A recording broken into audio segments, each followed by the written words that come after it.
What have I learned in 46 years? Join me in my birthday video where I share with you 9 important life lessons that I've learned over the last 46 years and how they've impacted me, and hopefully how they can impact you too. That's coming up right now, so stay tuned because you don't want to miss it. Hello everyone, my name is Danielle. Welcome to my channel if you're new, and welcome back if you're returning. Today I want to share with you 9 important life lessons that I've learned over the past 46 years and how they've impacted me, and hopefully how they can impact you as well. If you like content that motivates, encourages, and inspires you to be the best person you can be physically, emotionally, and mentally, then I'd love for you to subscribe to my channel. Don't forget to ring that bell so you never miss a video, and don't forget to like this video and share it with someone that could benefit from its content. So let's jump into the video. The first important life lesson that I learned fairly early on in life, and that is simply that life is not fair. You need to get over it and you need to get on with it. And being born with cerebral palsy, I learned very early on that I was very different from all the other kids around me. The other kids around me didn't have to wear a brace, didn't have to wear a shoe with a lift, weren't in physical and occupational therapy, didn't go through multiple casts on their legs, and they could do a lot of the things that I couldn't do. I remember my mom telling me at a very young age, you will struggle to do things that other kids will do with ease, and your life is going to be harder because of having cerebral palsy. You're going to have to accept it, and you're going to have to be willing to work harder to achieve the same things that other people can achieve with ease, and you're going to have to be willing to do that and just move on. And I think my mom really never allowed me to feel sorry for myself because I had a disability, and so you know what? I never did. I never did. There were times in my life that, I'll be honest, I felt sad about it. I wish that I could do certain things. I wish that I could wear certain things. I never could do the monkey bars, and that made me a little bit sad. I still can't. But you know what? You need to accept the things you can't change, and you need to work hard to change the things that you can change. And your life is not going to be the same as your neighbors, your friends, your family members. They will have things that you wish you had. And remember that what we see on social media and the glimpses of other people's lives that we get are not always the full story. And I'm going to talk about that a little later on. But life isn't fair. Get on with it, get over it, and move on. The second important life lesson that I've learned is that people watch what you do, so much so that they don't always hear what you say. The old adage that actions speak louder than words is really true. Just last night when I was out to dinner for my birthday, our server said to me, "It's really nice to see you again," and I didn't recognize him. I didn't know where I knew him from. And then he went on to tell me that years ago when I worked in banking, I worked with him and I served him, and I still didn't remember who he was, and he said, "You were always a pleasure to work with, and it's really nice to see you again." Now, I would have never known that that would have been the case and that would have been how he felt about me had I not seen him last night. So a lot of times we make an impact on somebody that we never know about, but we still make the impact. It's really important that you keep this in mind when you are out in public, when you are doing anything, because people are certainly watching you and your behavior has an impact. I don't know about you guys, but right now I feel that COVID, that quarantine has really heightened the level of craziness that we're seeing in people's behavior when we look on social media. If you guys have seen some of the things that I've seen, it's nuts. It's insane, and I don't know if these people don't realize that they're acting absolutely ridiculous or if they don't care, but people are noticing, and whether they realize it or not, their behavior is having an impact on sometimes thousands of other people when it's plastered all over social media. And I certainly can say, unfortunately, that I've had times in my life that I've regretted my behavior, that I have behaved in ways that I'm not proud of, but I'm really, really keenly aware of that now. And if you're a parent, you really do know this because your kids will really call you out on this. And my younger son recently said to me, "Mom," he said, "I know you tell me not to do XYZ, but you're my example, so I'm still watching what you do and still modeling my behavior after yours."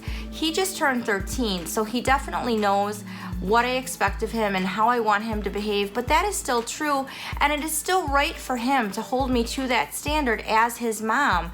So if you're a parent, you definitely know this, but it is important that we don't take the influence that we have with others lightly, and we remember that people are watching our behavior. The third important life lesson that I've learned is that comparison is the thief of joy. And I did a video a while back on the comparison trap where I talk about this more in detail because I do feel like this is an issue with our society. I think that social media and TV has really made this a really big epidemic where people constantly want more, they constantly are comparing themselves to others, and there is something to be said for having a level of contentment with your life, with where you are, with what you have. So I think that a lot of times, again, we get stuck, and instead of enjoying the moments that we have, instead of enjoying the things that we have or the people that we have in our life, we compare ourselves to other things or other people around us, other situations that we wish we had, and it steals all of our joy. It steals any sort of enjoyment that we could have in our present situation. I remember years ago my therapist telling me, and this was such critical advice, she said, Danielle, she said, the reason why you're not happy is because you're comparing the worst parts of your life to everybody's best parts of your life. What you see on social media is everybody's best, not their worst. It's not a true representation of what their life is really like. And that really stuck with me because it is true. It is true. There is something really important about really knowing your authentic self and being comfortable with who you are and being really grateful for what you have and what you've been given, even if it isn't the big house, the big car, or the perfect children, or the perfect spouse. You have a situation in your life that you can find things to be grateful and thankful for, and if you feel like you don't, then that's a heart problem and that's an attitude problem that you need to look inward and you need to change. But that is a really important life lesson, and it wasn't until I really learned that and I really took stock in my life and started being more positive and grateful about the things that I did have, that I enjoyed, that I really started to feel a level of true joy that can't be taken away by circumstances. That's the difference between happiness and joy. Happiness is dictated by circumstances, whereas joy really comes from within, and it comes from just being content. And when you learn that, you really are able to have a level of happiness and joy that you can't get from anything else. The fourth important life lesson that I've learned is that having a level of grit, or as my mom used to call it, stick-to-itiveness, where you really have that perseverance and that spirit that you're not going to give up, can really help you rise above and overcome and compensate for so many circumstances, whether it is a lack of education, whether it is a bad background, whether it is having a disability or having anything in your life that you consider a setback. When we look at a lot of really famous or well-known people, we can see examples of people that have done just that.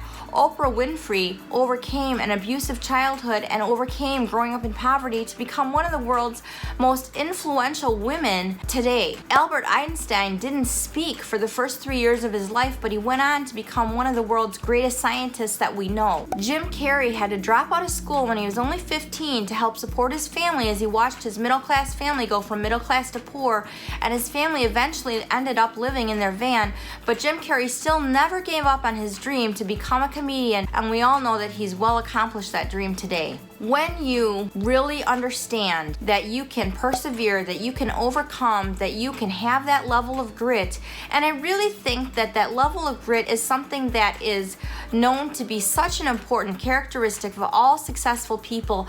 When they really grit their teeth, when they really decide that they're going to do something.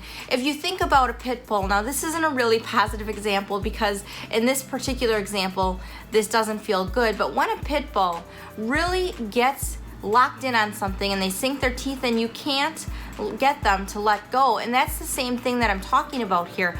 When you have a dream, when you have something that you really feel a desire that you want to overcome or achieve, and you have that level of grit and you decide that you're going to do it. I'll give you an example of when I was in high school. Comment below if you went to high school when I did in my era and you had to run the 12-minute mile. And let me know, did you hate the 12-minute mile in high school?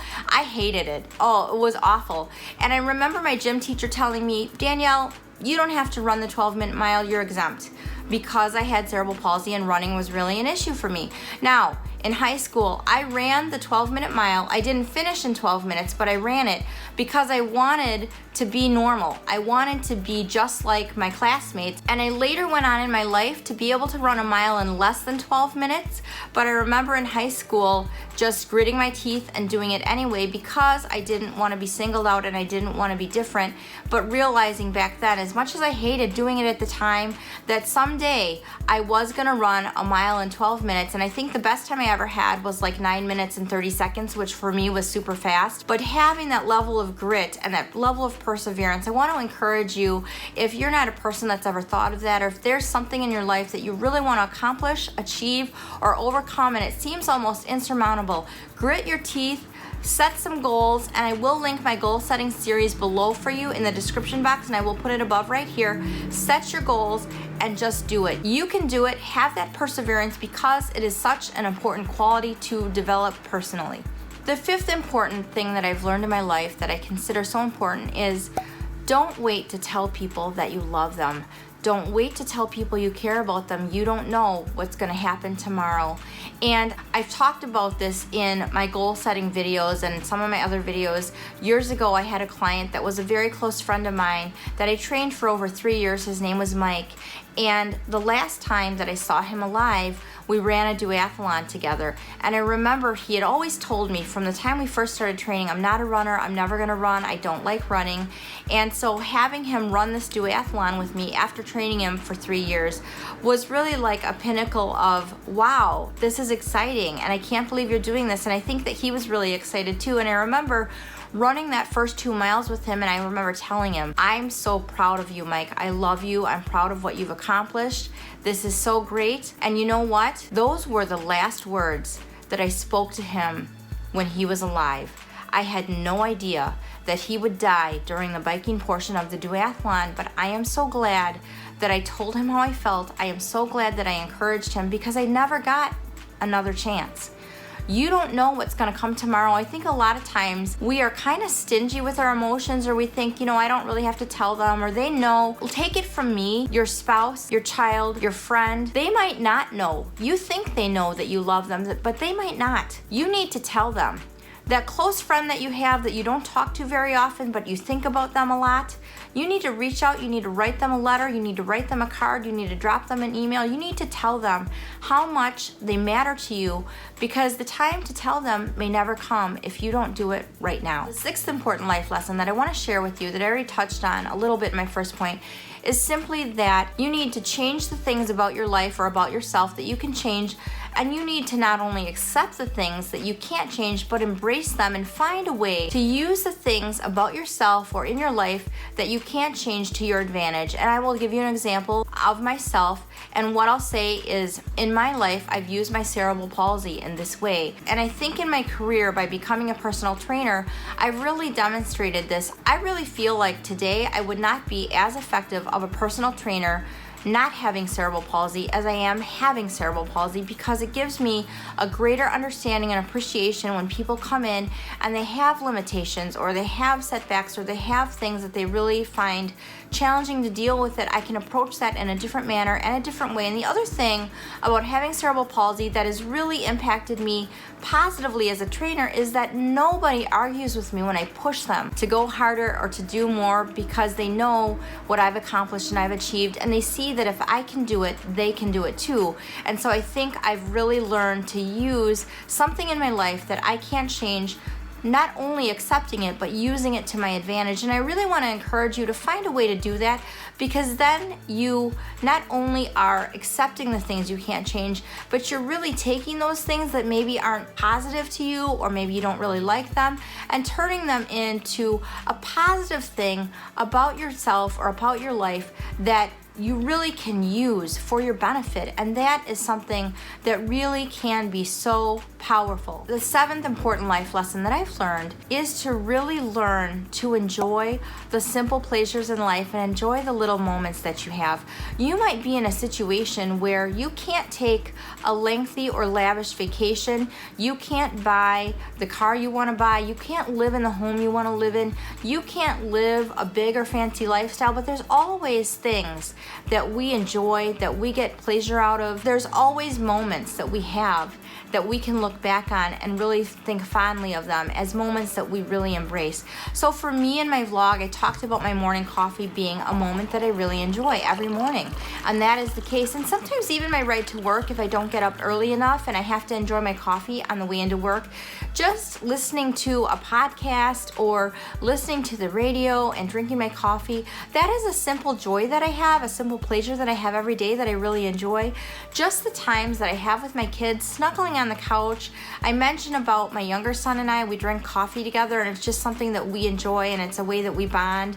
Those little simple things. When I see my mom and we get together and chat, something on my bucket list that I mentioned was having a day with my mom and doing something fun. I recently got to do that with my mom, but being that it's in the middle of COVID and it was really hot outside, I just sat with her at her house and we chatted and visited for a long time. And it wasn't anything special or lavish that we did, but it was moments that I really enjoyed with her. So finding a way to really enjoy those simple moments or those little pleasures that you have in life is really, really important, especially if you're in a season or a situation in your life where you know that you can't take a big vacation or you can't do some of the things that you want to do. And I think for a lot of us right now that is the case, being that we are still dealing with COVID, and in some areas of the world we are still quarantined. So really doing that will help you have more enjoyment in your days. And I talked about how to enjoy your time at home more. I will link that video above, and I will also link it in the description box below. But I think really finding ways that you can do that can really just help you have more enjoyment in your life. The 8th thing that I want to mention that I've really learned is the value of positivity. And again, I will say, unfortunately, it took me a long time to learn this, because I will admit, for many years of my life, I wasn't very positive. I really felt like I didn't have the things in my life that I wanted. I really felt kind of jealous and bitter towards other people because it seemed like they had the life I wanted. They had the things I wanted, and I didn't have those things. And I wasn't very positive. It wasn't until I really realized that I don't really like myself, and I frankly don't think that other people like me very much either, and I wanted to change that I realized that I needed to look within and change my attitude, and I needed to really become a more positive person. When I became more positive, I really started to notice the impact that it had in my own life, but the impact that it also had on other people around me. And I really started to like myself more as a person, and I really started to like my life better. And even when I was challenged with a setback or something happened in my life that I didn't like, I could handle it in a much better way, and it didn't throw me for quite the loop that things in the past had thrown me for, and it didn't make me so negative or so upset. I was able to really have more peace in my life, and I was able to live in a more calm and even keel way, which I think is really important. So I found really becoming a more positive person to be something really valuable in my own life. Now, the last and most important life lesson that I've learned in 46 years of living is really that there is no possible way that I could have become the woman I am today, that I could have gotten where I am today, that I could have overcome what I've overcome without the love and the grace of God. I am so grateful and thankful to be a Christian, to believe and understand in the power of prayer. I'm grateful for the people in my life that have prayed for me throughout the years, and I really don't take that lightly. I really consider the grace of God to be something in my life that is such a miracle and such a blessing. And I feel so blessed and fortunate to have a personal relationship with Jesus and to really have that in my life. That has benefited me so much. And I will say I have not always felt that way, but really understanding and embracing that personal relationship with Jesus has impacted my life in more ways than I can count. And it has been the most important and most impactful life lesson that I've learned in 46 years. So I hope you found this video insightful. I hope that you found it interesting, and really take it with a grain of salt. This is just my personal life lessons that I've learned, and I always aim to just share with you, and I really hope that we can grow together. Let me know in the comments below, what are some of your most important life lessons that you've learned in your life, and are there any things that I shared today that you want to take away, that you want to implement? I would really love to hear from you. Let me know in the comments below. And as always, thank you so much for watching. I plan to see you in my next video, and don't forget to make your everyday ordinary life extraordinary.